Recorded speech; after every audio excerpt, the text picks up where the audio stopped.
everyone! Nandito tayo sa Oval and here are our capsule students na interview. I am Mavre JB Curiel from BSE Social Studies 2-3. Sophie. Angelo po. Jimmy Sidico Gimbal from BS Bio 4-1.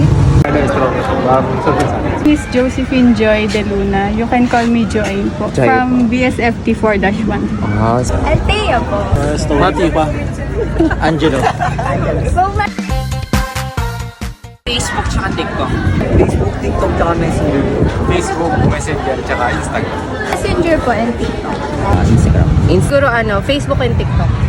Instagram. X. Ay, former Twitter po. Facebook po. For me, ginagamit ko siya for communication. Lalo na kasi tumatakbo akong SK Kagawad. So, So, kailangan talagang i-utilize ng social media. And sa TikTok naman, wala lang, pag-bored lang.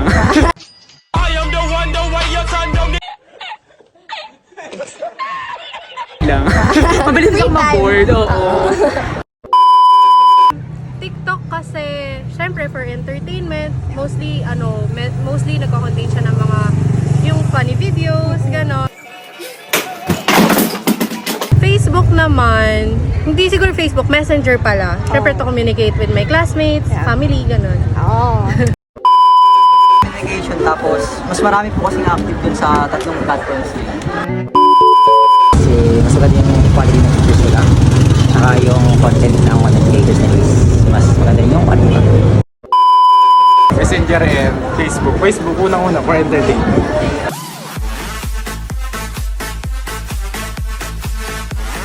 Siyempre, manonood ka ng mga videos, funny, so dahil personal ones. And Messenger, siyempre, ginagamit din siya sa school for communication tsaka group works.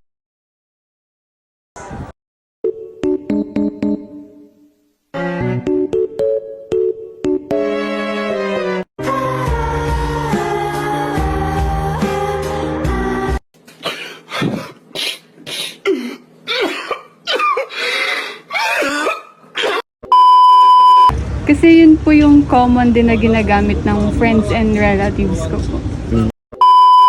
TikTok for board lang din po. Nakaka 6 hours. Oh my God! Grabe, ang dami ng time. Diba? Tapos sa Messenger po, wala. Kasi may ka-LDR.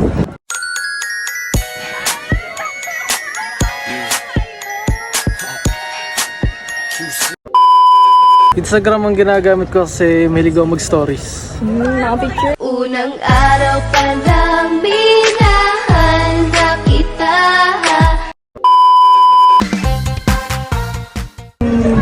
X.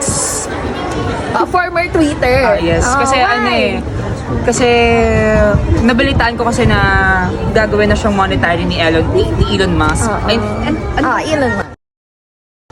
Tama ba yung name? Hindi ko alam kung siya kilala. Siya ilala ba sa buhay ko? Ayun.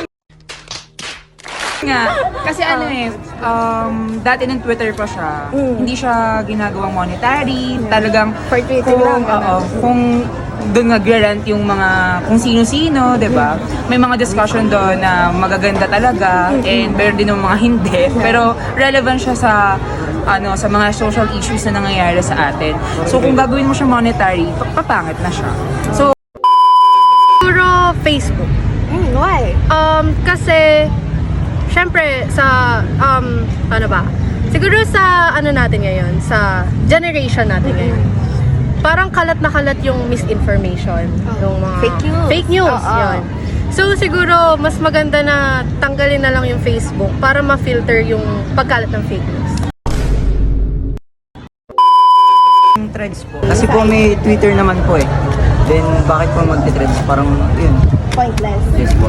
I agree. Facebook. So bakit po Facebook? Parang lahat ng tao nag-compress doon and may sites na toxic message na